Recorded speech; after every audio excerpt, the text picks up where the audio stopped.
तो hello students, नमस्ते। आप सभी का माइंड बूस्टर स्टडी चैनल में स्वागत है। आई होप आप सभी अच्छे होंगे एंड आप सभी की पढ़ाई एकदम जबरदस्त तरीके से चल रही होगी। सो आज हम उड़ान सीरीज को आगे कंटिन्यू करेंगे। जैसा कि आप सभी को पता है कि उड़ान सीरीज में हम जो भी PYQ है, हिमाचल प्रदेश में जो भी एग्जाम कंडक्ट करवाए गए हैं उनको हम इसमें डिटेल से डिस्कस करते हैं। सो अभी तक हमने 775 क्वेश्चन डिस्कस कर लिए हैं, यानी कि 775 क्वेश्चन हमने डिस्कस कर लिए हैं। सो आई होप आप सभी को वीडियो वो अच्छी लगी होगी। तो इसी के साथ अपने समय का सदुपयोग करते हुए आज के फर्स्ट क्वेश्चन की तरफ बढ़ते हैं। सो आज का हमारा फर्स्ट क्वेश्चन है, ब्यास नदी धौलाधार पर्वत श्रृंखला को किस स्थान पर काटती है? इसमें फर्स्ट ऑप्शन है Rampur and then Larji and then Kangla and then Kugti. So इसका राइट आंसर रहेगा, जो हमने अपनी एक टॉपिक वाइज HPG के सीरीज भी चलाई हुई है उसमें भी यह क्वेश्चन हमने डिटेल से डिस्कस किया हुआ है। सो इसका राइट आंसर रहेगा हमारा लारजी। क्या रहेगा? लारजी। अब हम बात करते हैं कि जो लारजी है ये कौन सी प्लेस में है, तो यह है हमारे कुल्लू डिस्ट्रिक्ट में। कहाँ पर? कुल्लू डिस्ट्रिक्ट में। वहां पर एक लारजी हाइड्रो इलेक्ट्रिकल प्रोजेक्ट भी है जो हमारा 126 मेगावाट का है। मोस्ट इंपॉर्टेंट क्वेश्चन है, कई बार पूछ लिया जाता है। एंड इसकी जो कार्यकारी एजेंसी है वो है Himachal Pradesh state electricity board limited. ठीक है, यहां तक समझ में आ गया। अब देखो यहाँ पर, अब ब्यास नदी से रिलेटेड जो भी क्वेश्चन पूछे जाते हैं वो हमने अपनी पिछले वाली वीडियो में भी डिटेल से डिस्कस किए थे, लेकिन मैं आप सभी को यहाँ पर बता देती हूँ ताकि आप सभी का रिवीजन भी साथ में हो जाए। जैसे कि ब्यास का वैदिक नाम क्या है? ब्यास का वैदिक नाम है अर्जिकिया। अब इसको याद कैसे रख सकते हैं कि ब्यास जी ने किसी से अर्ज किया, ब्यास जी ने किसी से क्या किया? अर्ज किया। एंड इसका जो संस्कृत नाम है वो है विपाशा। क्या है? विपाशा। मैंने अपनी वीडियो में डिटेल से डिस्कस किया था कि विपाशा इसको क्यों बोलते हैं, क्योंकि विपाशा का अर्थ होता है हमारा बंधनों से मुक्त करने वाली, बंधनों से मुक्त करने वाली। ब्यास नदी ने वशिष्ठ जी को बंधनों से मुक्त किया था, रस्सियों के। क्यों किया था वो वाली स्टोरी हमने बहुत बार डिस्कस की है, तो आप पिछले वाली वीडियो में विजिट करके उसके बारे में जान सकते हैं। तो अगर हम इसके ऑरिजिन की बात करें तो इसका जो उद्भव जो स्थल है वो है रोहतांग दर्रा, या फिर ब्यास कुंड भी कई कई जगह पर लिख दिया जाता है। जो रोहतांग दर्रा है उसका प्राचीन नाम है भृगु तुंग। क्या है? भृगु तुंग उसका क्या है? प्राचीन नाम है। ठीक है, यहां तक आप सभी को समझ में आ गया। अगर मैं इसके फर्स्ट नाले की बात करूं जो ब्यास नदी में मिलता है वो है हमारा राहणी नाला। कौन सा? राहणी नाला है। मोस्ट इंपॉर्टेंट है, नया क्वेश्चन है, इसको आप सभी नोट कर लेना। एंड इसकी जो सबसे बड़ी सहायक नदी है वो है हमारी पार्वती नदी। कौन सी? पार्वती नदी। जो कहां से निकलती है? जो नदी है ये निकलती है हमारी मन्नत लाई झील से, जो कहां पर है? कुल्लू डिस्ट्रिक्ट में है। कौन से डिस्ट्रिक्ट में है? कुल्लू डिस्ट्रिक्ट में है। अगर मैं बात करूं कि मंडी डिस्ट्रिक्ट में एंटर कहां से होती है, जो ब्यास नदी है वो करती है बजौरा नामक प्लेस से। कहां से? बजौरा नामक प्लेस से। एंड कांगड़ा में कहां से एंटर करती है? कांगड़ा में एंटर करती है संदोल। कहां से? संदोल से। ठीक है, अगर मैं बात करूं कि जो ब्यास नदी है वो हमारे हमीरपुर जो डिस्ट्रिक्ट है, हमीरपुर जो डिस्ट्रिक्ट है उसके भी कुछ पार्ट को टच करती है, तो उस वाले पार्ट का नाम है हमारा हरसी पट्टन। क्या नाम है? हरसी पट्टन। इसको आप सभी नोट कर लेना, मैं यहाँ पर लिख देती हूँ हरसी पट्टन। हरसी पट्टन। ठीक है, इसको आप सभी नोट कर लेना। एंड हिमाचल प्रदेश को या कांगड़ा को छोड़ती कौन सी प्लेस है, कहां पर जाती है ब्यास नदी? तो यह छोड़ती है मिर्थल। मिर्थल एक प्लेस है, वहां से छोड़कर पंजाब जो स्टेट है वहां पर एंटर करती है। अगर मैं यहाँ पर धौलाधार जो पर्वत श्रृंखला है उसकी अगर मैं बात करूं तो इसका एक अन्य नाम है जो बहुत बार पूछा जाता है, मोलाग पर्वत। कौन सा? मोलाग पर्वत। इसके मोलाग पर्वत के नाम से इसको जाना जाता है। एंड यह हमारे मिड हिमालय में पाई जाती है। एंड जो इसकी जो मुख्य जो डिस्ट्रिक्ट है जहां पर यह पाई जाती है तो वो है हमारी कांगड़ा डिस्ट्रिक्ट। कौन सी? कांगड़ा डिस्ट्रिक्ट। ठीक है, यहाँ तक समझ में आ गया। अब हम अपने नेक्स्ट क्वेश्चन की तरफ बढ़ते हैं। ठीक है, सो देखो नेक्स्ट क्वेश्चन है, कौन सा पहाड़ी दर्रा हिमाचल के कुल्लू और मंडी जिलों को जोड़ता है? यहाँ पर क्या पूछा गया, जो मंडी और जो कुल्लू जिले हैं उनको कौन सा पहाड़ी दर्रा जोड़ता है? इसमें फर्स्ट ऑप्शन है Dulchi and then Jalasu and then Jalori and then Daranti. So इसका राइट आंसर रहेगा हमारा दुलची दर्रा। हमने बहुत बार यह क्वेश्चन अपनी पिछले वाली वीडियो में भी डिस्कस किया हुआ है। अगर मैं दुलची दर्रे की हाइट की बात करूं तो इसकी हाइट हमारी 2788 मीटर समुद्र तल से। ठीक है, अगर जो जालसू जो दर्रा है ये हमारे कौन कौन सी डिस्ट्रिक्ट में है, सॉरी कौन कौन सी डिस्ट्रिक्ट को जोड़ता है, तो यह जोड़ता है हमारा कांगड़ा एंड चंबा को। किसको? कांगड़ा एंड चंबा को। जो जलोड़ी जो पास है यह हमारे कुल्लू के आउटर और इनर जो सिराज है उसके मध्य है। ठीक है, जो दरांती जो पास है यह हमारे चंबा एंड पांगी के बीच में है। चंबा एंड पांगी को एक और पास जो है जोड़ता है वो है हमारा सांच पास। कौन सा? सांच पास। ठीक है, यहाँ तक समझ में आ गया। अब देखो यहाँ से क्वेश्चन ऐसे भी बनता है कि जो दर्रा या जो पास है उसको स्थानीय भाषा में किस किस नाम से जाना जाता है, तो इसको हमारे दो नाम से जाना जाता है। तो जो मोस्ट इंपॉर्टेंट है, जो बहुत बार हमने डिस्कस भी किया हुआ, गल्लू एंड जोत। गल्लू एंड जोत के नाम से हमारे दर्रे को जाना जाता है। मोस्ट इंपॉर्टेंट है, स्टार लगाने के लायक है। ठीक है, यहाँ तक समझ में आ गया। अब हम चलते हैं नेक्स्ट क्वेश्चन की तरफ। ठीक है, तो नेक्स्ट क्वेश्चन की तरफ बढ़ने से पहले मैं आप सभी को बता दूं कि हमारे चैनल पर साइकोलॉजी साइकोलॉजी की एक चेतना सीरीज चली हुई है, पहल सीरीज चली हुई है, and Hindi, English and reasoning से रिलेटेड जो मॉक टेस्ट है वो भी चलाया गया, तो आप वहां पर विजिट करके उसका फायदा भी जरूर उठाएं, ठीक है। सो अब हम अपने नेक्स्ट क्वेश्चन की तरफ बढ़ते हैं। सो नेक्स्ट क्वेश्चन है कुल्लू के, सॉरी यहाँ पर टाइपिंग में मिस्टेक होगी, यहाँ पर होगा निर्मंड, मैं यहाँ पर लिख देती हूँ निर्मंड, क्या होगा निर्मंड। निर्मंड इलाके से कौन सा ऋषि जुड़ा हुआ है? इसमें फर्स्ट ऑप्शन है व्यास, विशिष्ट, परशुराम एंड देन विश्वामित्र। सो इसका राइट आंसर रहेगा हमारा यहाँ पर Vishwamitra. Most important and easy question है। तो अब हम इसमें बात कर लेते हैं परशुराम के बारे में। जो परशुराम थे यह हमारे भगवान विष्णु के छठे अवतार माने जाते हैं। किसके? भगवान विष्णु के छठे अवतार माने जाते हैं, एंड रेणुका और जो हमारे ऋषि जमदग्नि थे उनके पुत्र थे। अब हम बात कर लेते हैं कि जो परशुराम थे इनका जो रिलेशन था निर्मंड के साथ वो कैसे था, इसको हम एक स्टोरी से समझेंगे। तो यह बात उस समय की है जब परशुराम के पिता जो कौन थे, ऋषि जमदग्नि को अपनी पत्नी रेणुका की जो निष्ठा थी उसके ऊपर क्या हुआ, संदेह हुआ, और उन्होंने परशुराम को अपनी माँ को मारने का आदेश दिया। किसने? जमदग्नि जो ऋषि थे। और जो परशुराम ने कुल्हाड़ी से अपनी माँ का यानी कि रेणुका का सिर जो है धड़ से अलग कर दिया, और सिर धड़ से अलग होकर जो है जमीन पर गिर गया। जो जिस स्थान पर वह धड़ गिरा था वहां पर जो है रेणुका झील में जो धड़ था वह परिवर्तित हो गया। एंड जब परशुराम को ऐसा एहसास हुआ कि मैंने क्या कर दिया कि अपनी माँ को ही मार दिया, तो उन्होंने क्या किया, उनके हाथ में जो कुल्हाड़ी थी जिससे उन्होंने सिर को काटा था वह उनके हाथ से नीचे गिर गई, और जो है अपने माँ के जो सिर रहित जो उनका शरीर था उसको उठाकर जो है एक स्थान से दूसरे स्थान पर जो है भागने लगे। फिर भी अंत में निर्मंड पहुंचे। कहाँ पर? निर्मंड पहुंचे। एंड जो निर्मंड पहुंचकर जो है उनको वहां पर अपनी मृत माँ जो यानी कि जो रेणुका जी थे उनके पुनर्जीवन का जो है वरदान मिला था। कौन से स्थान पे जाके? निर्मंड स्थान पर। एंड निर्मंड का जो अर्थ भी क्या होता है? निर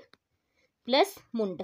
निर का होता है बिना, एंड मुंड का अर्थ होता है सिर। क्या? सिर, यानी कि बिना सिर के। ऐसे जो है जो महर्षि जो परशुराम थे उनका संबंध हमारे निर्मंड से था। यहाँ पर स्टोरी सुनाने का जो एक मकसद यह है कि बच्चे बीच बीच में बोर भी हो जाते हैं, एंड साथ ही साथ में जो आपको फैक्ट होते हैं स्टोरी से ज्यादा जो है रिलेट करते हैं बच्चे। इसलिए अगर मैं निर्मंड की बात करूं, यहाँ से जो क्वेश्चन पूछा जाता है वो है हमारा कि जो एक बुंडा जो उत्सव है वो हमारे निर्मंड से क्या है, रिलेटेड है। यह हमारे हर वर्ष 12 साल बाद जो है मनाया जाता है, एंड इसको पहाड़ियों के कुंभ के नाम से भी जाना जाता है। मोस्ट इंपॉर्टेंट क्वेश्चन है, बहुत बार पूछा गया है। मोस्ट इंपॉर्टेंट क्वेश्चन है, पहाड़ियों के कुंभ के नाम से भी इसको जाना जाता है। पहाड़ियों के कुंभ के नाम से इसको जाना जाता है, ठीक है। अगर मैं व्यास ऋषि की बात करूं कि इनका संबंध कहाँ से था, इनका जो संबंध था वो था हमारे बिलासपुर डिस्ट्रिक्ट से। बिलासपुर डिस्ट्रिक्ट में इनकी एक गुफा भी है, व्यास गुफा जिसको कहा जाता है। एंड माना जाता है कि व्यास जो पुराने समय में जो हमारे बिलासपुर था उसको जो है व्यासपुर के नाम से जाना जाता था, एंड इन्हीं के नाम पर जो है वहां पर इनका नाम जो है रखा गया था बिलासपुर का, ठीक है, जो बिगड़ कर बाद में बिलासपुर बन गया। अगर अब आप सभी बताना कि जो विशिष्ट ऋषि है उनका संबंध कौन सी डिस्ट्रिक्ट से था। जो हमारे विशिष्ट ऋषि थे इनका संबंध कौन से डिस्ट्रिक्ट से था। इसी के साथ हम अपने नेक्स्ट क्वेश्चन की तरफ बढ़ते हैं। आई होप आप सभी को वीडियो अच्छी लग रही होगी, एंड जो भी स्टूडेंट्स हमारे चैनल पर नए हैं उनसे मेरी रिक्वेस्ट है कि हमारे चैनल को सब्सक्राइब कर लें, साथ ही साथ में नीचे दिए हुए बेल आइकन को प्रेस कर ले ताकि हर एक वीडियो की नोटिफिकेशन आप तक पहुंच सके, ठीक है। सो हमारा नेक्स्ट क्वेश्चन है न्यायमूर्ति मेहरचंद महाजन। बहुत ही फेमस पर्सनैलिटी है हिमाचल प्रदेश की। आप सभी को पता है कि आत्मकथा का शीर्षक क्या था। तो इसमें फर्स्ट ऑप्शन है looking back, looking behind, looking past, looking within. So इसका राइट आंसर रहेगा हमारा लुकिंग बैक। इनकी जो आत्मकथा थी, इन्होंने एक आत्मकथा लिखी थी, सो उसका जो शीर्षक था या सब टाइटल था वो था हमारा लुकिंग बैक, ठीक है। तो देखो अब हम यहाँ पर बात कर लेते हैं जो एग्जाम के पॉइंट ऑफ व्यू से इनसे कौन कौन से क्वेश्चन बनते हैं। तो सबसे पहला क्वेश्चन बनता है यहाँ से कि इनका संबंध कौन से डिस्ट्रिक्ट से था। इनका जो हमारे मेहरचंद महाजन थे इनका संबंध कौन से डिस्ट्रिक्ट से था। तो इनका संबंध था हमारा कांगड़ा डिस्ट्रिक्ट से। कौन से डिस्ट्रिक्ट से? कांगड़ा डिस्ट्रिक्ट से। मोस्ट इंपॉर्टेंट है। एंड ये जो है फेमस पर्सनैलिटी क्यों है,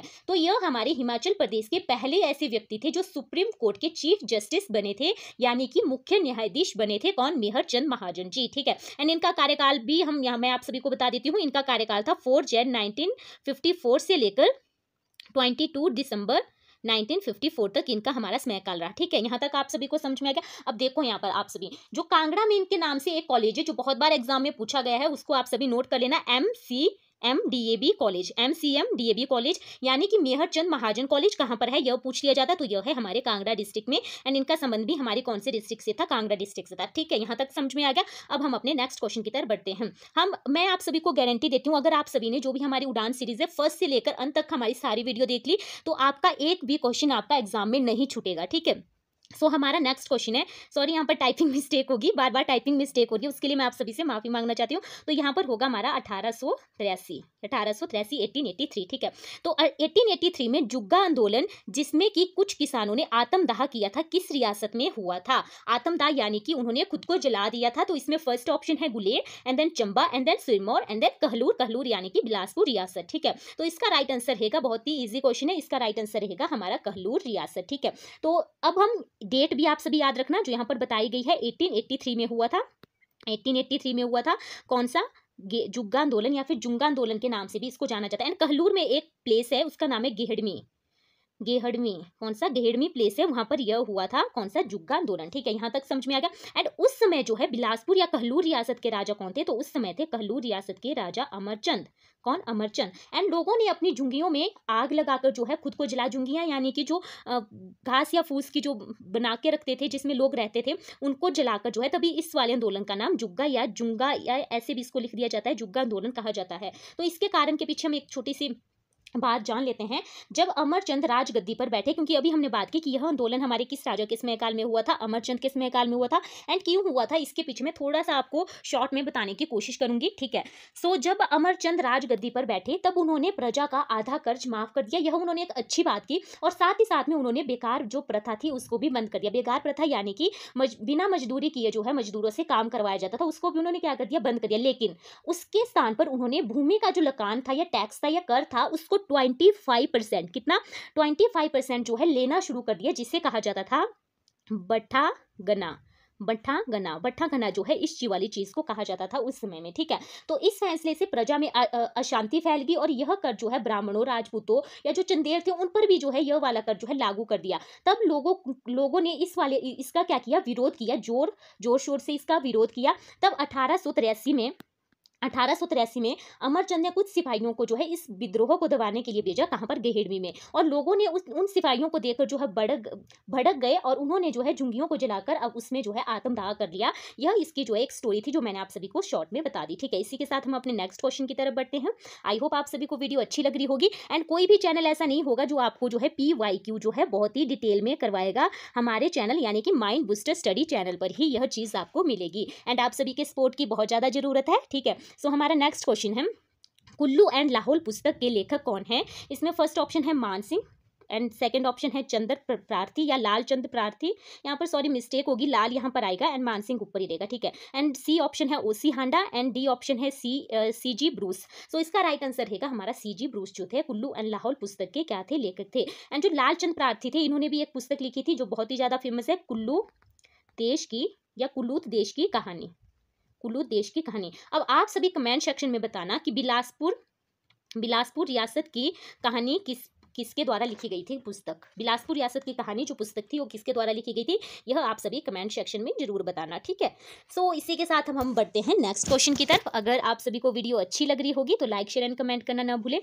हमारा नेक्स्ट क्वेश्चन है, हिमाचल प्रदेश में गुग्गा मंडली किस दिन गाँव जाकर गुग्गा गान की जो गाथा किया, जो उसका जो गान है उसकी शुरुआत करती है? तो इसमें फर्स्ट ऑप्शन है हमारा रक्षाबंधन के दिन, एंड देन गुग्गा नवमी के दिन, एंड देन जन्माष्टमी के दिन, एंड नाग पंचमी के दिन। तो इसका राइट आंसर रहेगा हमारा रक्षाबंधन के दिन। रक्षाबंधन के दिन यह स्टार्ट करते हैं एंड जो जन्माष्टमी होती है उस दिन इसका एंड होता है, एंड इस दिन इसका क्या होता है? एंड होता है। अब यह बात तो प्राचीन समय की थी, अब धीरे धीरे ये सारी जो बातें हैं ये लुप्त हो रही है या फिर विलुप्त हो रही है। अब कई स्थानों पर ऐसा होता है, लेकिन सभी जगह जो है ये सारी चीजें जो है अब नहीं रही है, ठीक है। अगर कहीं पर ये सारी चीजें होती होगी तो आप सभी कमेंट सेक्शन में जरूर बताना, एंड साथ में मेंशन करना कि आप कौन से प्लेस से है एंड कहाँ पर ये चीज होती है, ठीक है। अगर मैं टेम्पल की बात करूँ कि गुग्गा टेम्पल कहाँ पर है हिमाचल प्रदेश में जो फेमस है, एक तो है हमारे बिलासपुर डिस्ट्रिक्ट के बरमाना में है, जहाँ पर हर वर्ष जो है गुग्गा मेला भी लगता है। एंड वहाँ के जो स्थानीय लोग हैं, तब जो मेला लगता है वहाँ पर भेंट जो है चढ़ाने भी जाते हैं, ठीक है। एंड एक है हमारा स्लोह जो कहाँ पर है? हमारे पालमपुर यानी कि कहाँ पर? कांगड़ा में है, एंड कांगड़ा में, ठीक है। यहाँ तक समझ में आ गया। यहाँ पर हम इतना ही जानेंगे क्योंकि इस क्वेश्चन से और कोई क्वेश्चन नहीं बनते हैं जो एग्जाम के पॉइंट ऑफ व्यू से इंपॉर्टेंट है। नेक्स्ट क्वेश्चन है हमारा, यहाँ पर कहलूर रियासत का कौन सा राजा निसंतान मर गया, जिसके यानी कि कोई संतान नहीं थी और उसकी मौत के बाद उत्तराधिकारियों के लिए संघर्ष हुआ था? तो इसमें फर्स्ट ऑप्शन है महानचंद, खड़गचंद, विजयचंद एंड देन अमरचंद। सो इसका राइट आंसर रहेगा यहाँ पर खड़गचंद। कौन थे? खड़गचंद थे, जिनकी मृत्यु जो है निसंतान हो गई थी एंड उनके उत्तराधिकारी के लिए उनके बाद जो है क्या हुआ था? संघर्ष हुआ था। अगर हम खड़ग सिंह के समयकाल की बात करें तो इनका समयकाल था हमारा 1824 से लेकर 1839 तक एंड इनके समयकाल को जो है बिलासपुर रियासत के इतिहास का काला युग भी माना जाता है। कौन सा काला युग भी माना जाता है? यह आप सभी नोट कर लेना, इंपॉर्टेंट क्वेश्चन है, ठीक है। एंड स्वर्ग या स्वर्ण युग जो है किसके समयकाल को बोला जाता है? तो इसको आप सभी कमेंट सेक्शन में बताना। अगर मैं बात करूं कि जो हमारे खड़गचंद की मृत्यु के पश्चात जो है वजीर थे उनका नाम था मियां जंगी। क्या नाम था? मियां जंगी को जो है प्रशासन का सारा कामकाज जो है सौंपा गया था। किसको? मियां जंगी के। एंड यह तो बात रही कि खड़गचंद की। एंड उनके बाद जो है उत्तराधिकारी किसको बनाया गया था संघर्ष के बाद? तो वो थे हमारे राजा जगतचंद। कौन थे? राजा जगतचंद को बनाया गया था, ठीक है। यहाँ तक समझ में आ गया? किसको बनाया गया था? राजा जगतचंद को बनाया गया था, जो कौन थे?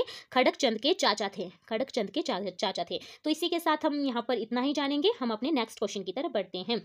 सो हमारा नेक्स्ट क्वेश्चन है, पहाड़ी गांधी बाबा काशीराम का जन्म स्थान या स्थल था, वो कहाँ पर था? इसमें हमारा फर्स्ट ऑप्शन है गुरनगढ़ जिला जो कांगड़ा में है, ये गांव का नाम है गुरनगढ़। एंड बी है यहाँ पर हरोली जो कहाँ पर है? उन्ना में है। एंड सी ऑप्शन है खिदड़ी जो कहाँ पर है? गांव कांगड़ा में है। एंड डी है भूमपल गांव जो कहाँ पर है? हमीरपुर डिस्ट्रिक्ट में है। बहुत फेमस प्लेस है, क्यों है मैं आप सभी को बता दूंगी अभी, वेट। तो इसका जो है राइट आंसर रहेगा हमारा गुरनखड़ या गुरनगढ़, ठीक है, जो कहाँ पर है? जिला कांगड़ा में है। कहाँ पर है? जिला कांगड़ा में है। अगर हम यहाँ पर बात करें पहाड़ी गांधी बाबा काशीराम की, तो कई बार यहाँ पर जो है गुरनखड़ की जगह डाडा सिबा नाम भी दे दिया जाता है, तो आप इसको भी नोट कर लेना। कौन सा? डाडा सिबा नाम भी दे दिया जाता है, तो इसको भी आप सभी नोट कर लेना, ठीक है। अगर मैं इनके जन्म की बात करूँ तो इनका जन्म हमारी 11 जुलाई 1882 में हुआ था। 1882 में हुआ था। कहाँ पर हुआ था? गुरनखड़ में हुआ था, जो कहाँ पर है? कांगड़ा डिस्ट्रिक्ट में है। एंड इनको जो है 1937 में पंडित जवाहरलाल नेहरू ने इनको पहाड़ी गांधी की उपाधि दी थी। कौन सी? पहाड़ी गांधी की उपाधि दी थी। किसने? पंडित जवाहरलाल नेहरू ने। एंड इनको जो है सरोजनी नायडू के द्वारा, किसके द्वारा? सरोजनी नायडू के द्वारा इनको जो है पहाड़ी बुलबुल, बच्चे बहुत ज्यादा कंफ्यूज होते हैं इस वाले क्वेश्चन में। जो पहाड़ी गांधी बोला गया था इनको पंडित जवाहरलाल नेहरू के द्वारा, एंड पहाड़ी बुलबुल किसके द्वारा कहा गया था? सरोजनी नायडू के द्वारा कहा गया था, ठीक है। यहाँ तक आप सभी को समझ में आ गया क्या? अगर हम इनकी मृत्यु की बात करें तो इनकी मृत्यु हुई थी हमारी 15 अक्टूबर 1943 में, जब ये 61 ईयर्स के थे, ठीक है। एंड इन्होंने कसम खाई थी कि जब तक भारत आजाद नहीं होगा तो तब तक यह काले कपड़े पहनेंगे। क्यों पहनेंगे? वो वाली चीज आप सभी कमेंट सेक्शन में बताना, अगर आप सभी को पता होगा, ठीक है। तो इसी के साथ अगर मैं यहाँ पर बताऊं, भूमपल जो गांव है कहाँ पर है? हमीरपुर डिस्ट्रिक्ट में है। यहाँ से एक बहुत ही प्रसिद्ध साहित्य लेखककार है, उनका नाम है यशपाल, उनका संबंध है, ठीक है। इसको भी आप सभी यहाँ पर नोट कर लेना, ठीक है।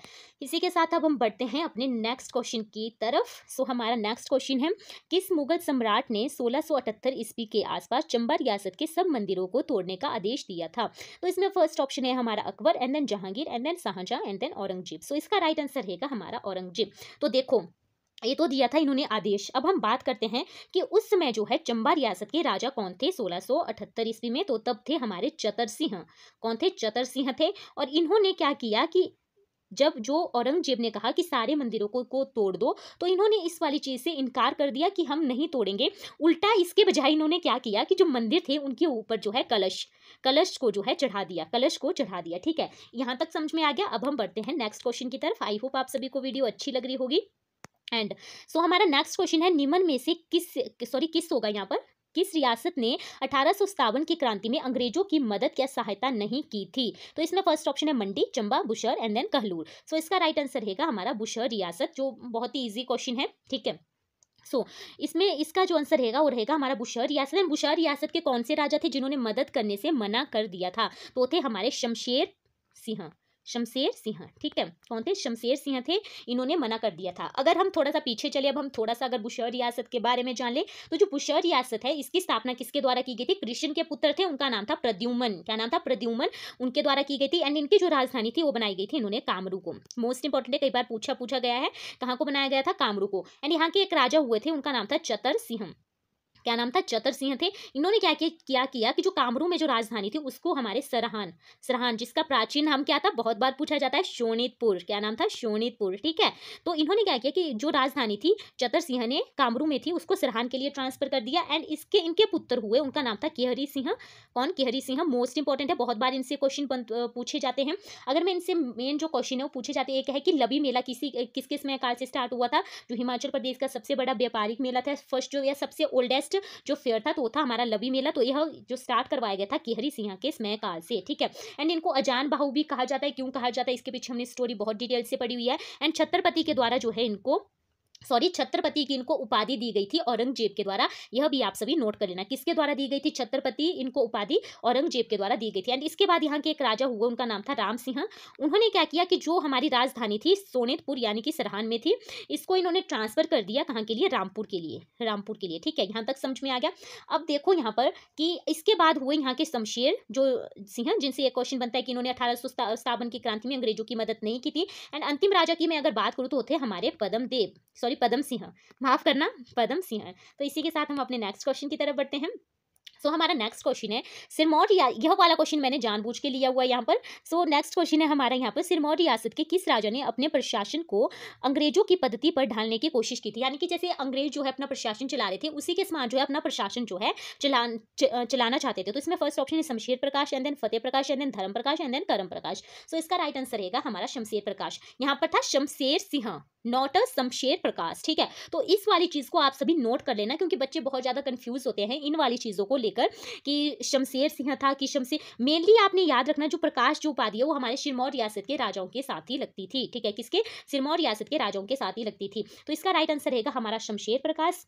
इन्होंने क्या किया था, एक तो हो गए हमारे यहाँ पर देखना, एक तो हो गया हमारे शमशेर सिंह, जिन्होंने क्या किया कि 1857 की क्रांति में उन्होंने अंग्रेजों की सहायता नहीं की। किसने, शमशेर सिंह ने नहीं की। ठीक है, एंड एक हुए हमारे शमशेर प्रकाश, इन्होंने क्या किया कि 1857 की क्रांति में अंग्रेजों की सहायता की थी। ठीक है, इस वाली चीज को आप सभी नोट कर लेना, मोस्ट इंपॉर्टेंट है, बच्चे बहुत ज्यादा कंफ्यूज होते हैं। ठीक है, तो अगर हम यहाँ पर बात करें कि जो शमशेर सिंह थे, इन्होंने मोस्ट इंपॉर्टेंट क्वेश्चन मैं आप सभी को बताने जा रही हूँ जो बहुत बार एग्जाम में पूछा गया है, 1893 में, कितने में, 1893 में इन्होंने नाहन नेशनल बैंक की स्थापना की थी, जिसका नाम बाद में 1944 ईस्वी में बैंक ऑफ सिरमौर कर दिया गया था। बैंक ऑफ सिरमौर कर दिया गया था 1944 ईस्वी में। इस वाली चीज को आप नोट करें ना, मोस्ट इंपॉर्टेंट है। एंड इन्होंने 1878 ईस्वी में इन्होंने लिटिल मेमोरियल बनाया था। किसने, धर्म प्रकाश ने। ठीक है, यहाँ तक समझ में आ गया। अब हम बढ़ते हैं आप अपने नेक्स्ट क्वेश्चन की तरफ। आई होप आप सभी, मैंने देखा है कि बच्चे वीडियो भी देख रहे हैं, सब कुछ कर रहे हैं, लेकिन ना तो लाइक कर रहे हैं ना तो कमेंट कर रहे हैं। इसलिए मेरी आप सभी से रिक्वेस्ट है कि प्लीज, एक वीडियो को बनाने में बहुत सी मेहनत लगती है। अगर आप सभी को वीडियो अच्छी लगेगी तो please please please like and comment and share करना न भूलें। सो हमारा नेक्स्ट क्वेश्चन है, शिमला जिले के कुछ में काल्टा, देल्टा, भागटा एंड देन झारटा आदि जो है उपनाम, आदि होगा सॉरी, यहाँ पर आदि उपनाम किस आधार पर रखे जाते हैं। इसमें फर्स्ट ऑप्शन है गांव के नाम पर, वंशज के नाम पर, परिवार के पेशे के नाम पर, जन्म के महीने या जन्म दिवस के नाम पर। तो इसका राइट आंसर रहेगा हमारे वंशज होगा सॉरी, यहाँ पर माफ करना, बहुत ज्यादा मिस्टेक की हुई है जिसने भी टाइप किया हुआ है। तो वंशज के जो मुखिया होते थे उनके नाम पर जो है यह जो है सरनेम रखे जाते थे। ठीक है, यहाँ से और कुछ जानने के लायक नहीं है, तो हम अपने नेक्स्ट क्वेश्चन की तरफ बढ़ते हैं। तो देखो हमारा नेक्स्ट क्वेश्चन है, हिमाचल प्रदेश में सामाजिक वानिकी परियोजना यानी कि सोशली फॉरेस्ट्री प्रोजेक्ट जो है कब शुरू किया गया था, 1980 से 1981 तक, 1985 से 1986, 1990 से 1991, 1993 से 1994। अब आप सभी सोच रहे होने कि मैं इतना ज़्यादा ऑप्शन पढ़ती हूँ तो क्यों अपना टाइम वेस्ट करती हूँ। तो ऑप्शन पढ़ने का मकसद यहाँ पर यह है कि ताकि आप सभी को भी आंसर सोचने का जो है समय मिल जाए, आप भी एनालाइज कर सके कि आपकी तैयारी कहाँ तक पहुंची है। ठीक है, तो इसमें हमारा राइट आंसर रहेगा हमारा 1980 से लेकर 1988 में जो है सोशल फॉरेस्ट्री जो प्रोजेक्ट था वो चलाया गया था हिमाचल प्रदेश में। अगर मैं बात करूँ कि इसका एम क्या था, इसका एम था कि जो हमारी बंजर जो जमीन थी उसमें उस पर जो है वनों का प्रबंधन और संरक्षण करना, पर्यावरण और जो हमारे ग्रामीण विकास में सहायता करना, लोगों को पेड़ लगाने के लिए प्रोत्साहित करना, यह इसके जो क्या थे मेन एम थे। अगर मैं बात करूँ कि हिमाचल प्रदेश में यहाँ पर वन पूछा गया तो मेरे को यहाँ पर बात आ गई, माइंड में एक चीज याद आ गई कि हिमाचल प्रदेश में कुल वन कितने हैं। तो वो उसका जो क्षेत्रफल है वो है हमारा 37,033 है। एंड जो हिमाचल प्रदेश का 66.52% कवर करता है, कितना, 66.52% जो है कवर करता है। इसी के साथ अगर मैं आप सभी को बताऊं, हमारा नेक्स्ट क्वेश्चन की तरफ बढ़ते हैं, नेक्स्ट एंड लास्ट की क्वेश्चन की तरफ, लास्ट बट नॉट लिस्ट, ठीक है। तो इसमें फर्स्ट इसमें जो क्वेश्चन है वो है, उन्ना जिले को औपचारिक रूप से किस नाम से जाना जाता था? गिरग्राम, दियोरा, बनेर एंड जसमादून। तो हमेशा की तरह यह क्वेश्चन रहा आप सभी के लिए होमवर्क के तौर पर, ठीक है। इसको आप सभी कमेंट सेक्शन में बताना, साथ ही साथ में अपना स्कोर भी आप सभी कमेंट सेक्शन में बताना कि आपका स्कोर कितना है, ताकि हमें भी आप सभी की फीडबैक मिलती रहे कि आपकी तैयारी कहाँ तक पहुंची है, ठीक है। तो आज की वीडियो को हम यहीं पर समाप्त करते हैं। मैं आप सभी को अभी दोबारा से बोल रही हूँ कि जो भी क्वेश्चन आपके लिए होमवर्क के लिए दिया, उसका आंसर आप सभी कमेंट सेक्शन में बताना एंड स्कोर को भी साथ में कमेंट सेक्शन में बताना। सो मिलते हैं आप सभी से नेक्स्ट वीडियो में। अगर आप सभी को वीडियो अच्छी लगी होगी तो लाइक शेयर एंड कमेंट करना ना भूलें, एंड साथ ही साथ में चैनल को सब्सक्राइब करना भी ना भूलें, ताकि हर एक वीडियो की नोटिफिकेशन आप तक पहुंच सके। Thank you.